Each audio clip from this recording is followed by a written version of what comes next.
Video number 4, Inverse Trig Part 1 and 2.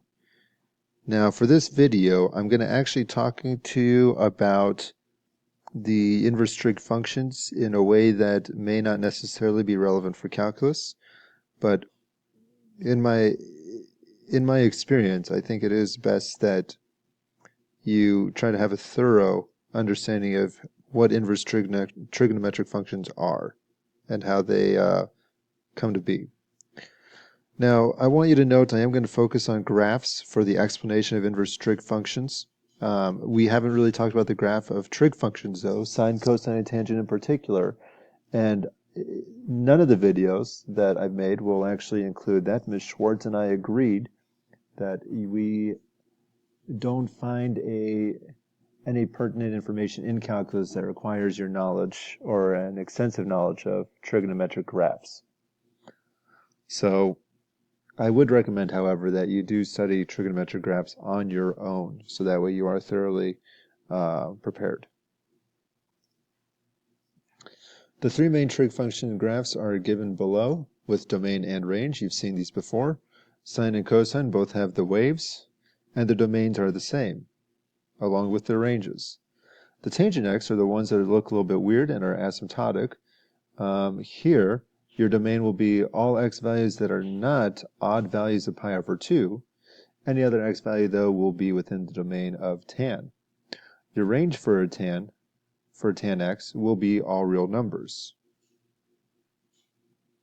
Now, notice that when we look at the graphs of these, that each of these graphs will pass the vertical line test. That's what makes the graph a function. However, if we did a horizontal line test, though, for any one of these, the horizontal line test will always fail. And when a horizontal line test fails, that means that the entire function, sine, cosine, and tangent, will not have an inverse. So this kind of tempts the question, well, what do you mean? Why is there a sine inverse function? And the way we give these functions an inverse is that we strict the domain. So we take sine x and we restrict a domain, a portion of sine x, in order for the horizontal line test to pass. So let's look particularly at sine x equals y. Now, if we just inverted the variables and we graph sine y equals x, this is what the graph of sine y equals x looks like. We invert it around y equals x. It basically takes the sine x equals y graph and then just makes it go up, basically 90 degrees, 9 degrees rotated. This graph on the right, however, is not a function, which is why, because it fails the vertical line test. So this graph in of itself is not the inverse of sine.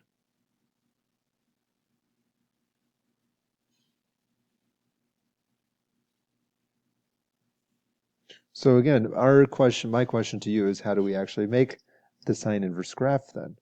Well, what we do is we can restrict the original sine x from quadrant 4 to quadrant 1, just negative pi over 2 to pi over 2. Here's what that would look like. If I restrict, this was the original sine x graph that I showed you, but if I just take a portion from here to here, and I take that same portion, which is from here to there,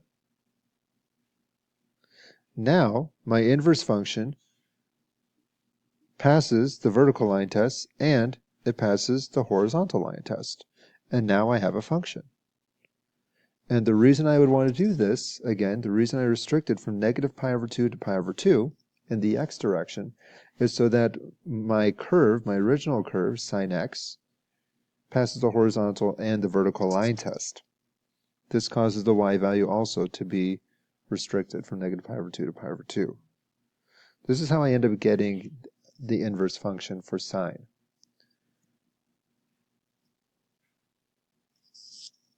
I also generate the graphs of cosine and tangent similarly. So they also must incur some kind of restrictions in order for us to yield an inverse cosine and inverse tangent graph and function. So here are the main inverse trig functions that you'll need to work with: sine inverse, cosine inverse, and tan inverse. Now, these are on your calculator. In calculus, we'll look at arcsine, arccosine, and arctan. They are synonymous, and these are the ones that will be used in the AP test more frequently. I do want to bring your attention back to sine inverse of z. Please note that the -1 does not stand for a reciprocal. So this sine inverse of z is not the same thing as 1 over sine z. If we add sine z raised to the -1, that would equal 1 over sine z. So please be aware of the notation. Sine inverse of z means that you're looking at the inverse of sine. Now I'm going to show you the inverse functions and their graphs in domain and range on the next page. So that's your sine inverse graph. It's just a piece of sine when it's rotated 90 degrees around the origin. Your domain for sine inverse is -1 to 1. The range is from -π/2 to π/2, and -π/2 is right here, and π/2 is right here. Your cosine inverse's range will be a little bit different. It starts at 0, and then it ends right at pi. Your tan inverse, we had it restricted from -π/2 to π/2. Notice that we are open on this interval and not closed because we have asymptotes at -π/2.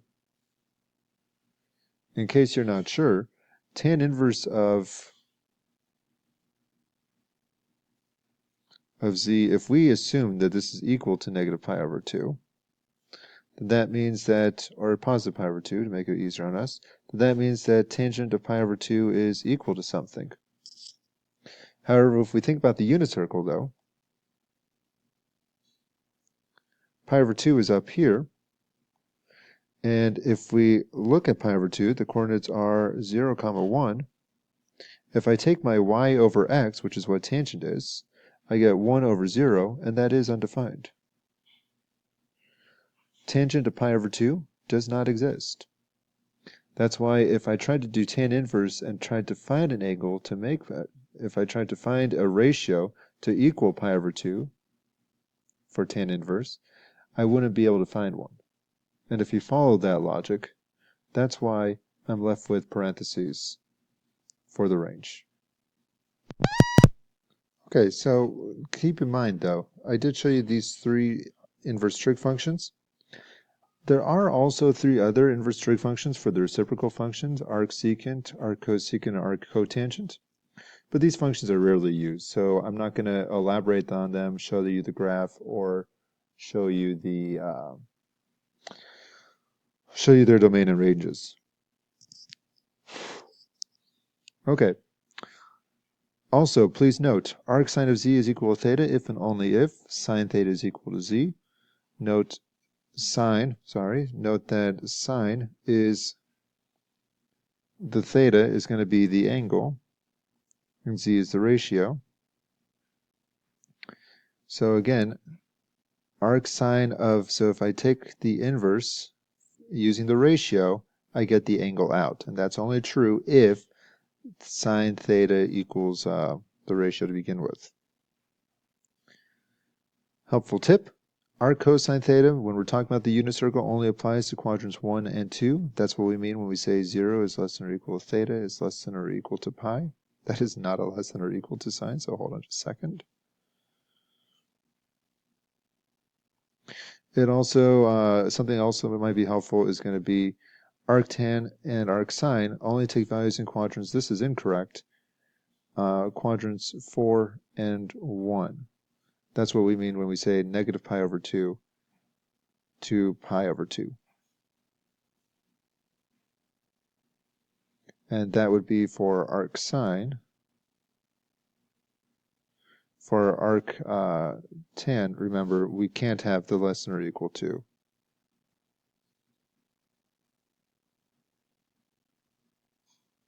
Bottom line, 4 and 1 is where you're looking for values if you're talking about inverse trig on a unit circle. Let's try some problems. And good news, I think we'll do 1 video and not 2 videos.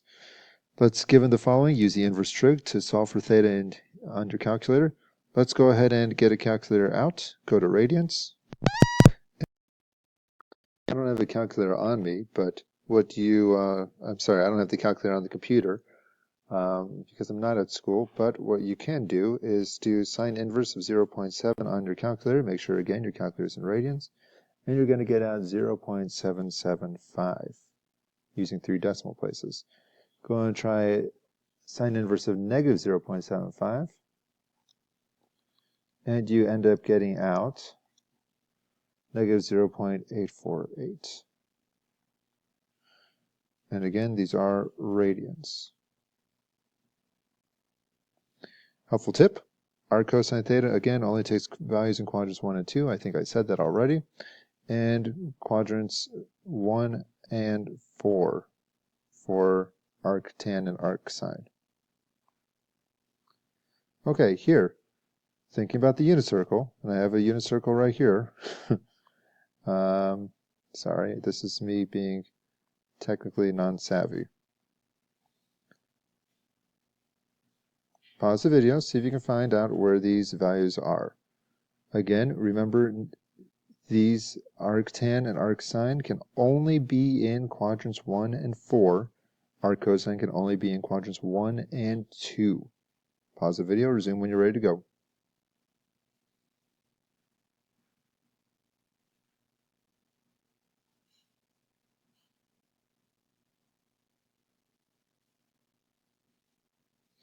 Okay, arctan of negative root 3 over 3.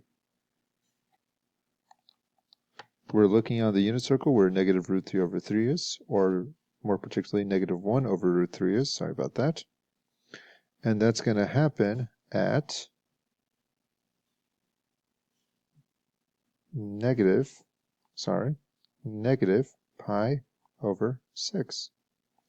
Our cosine of negative half is going to happen in the second quadrant, and negative a half for our cosine happens at 2 pi over 3. Arc sine of root 2 over 2, that's going to be a positive y value. That's going to happen at pi over 4.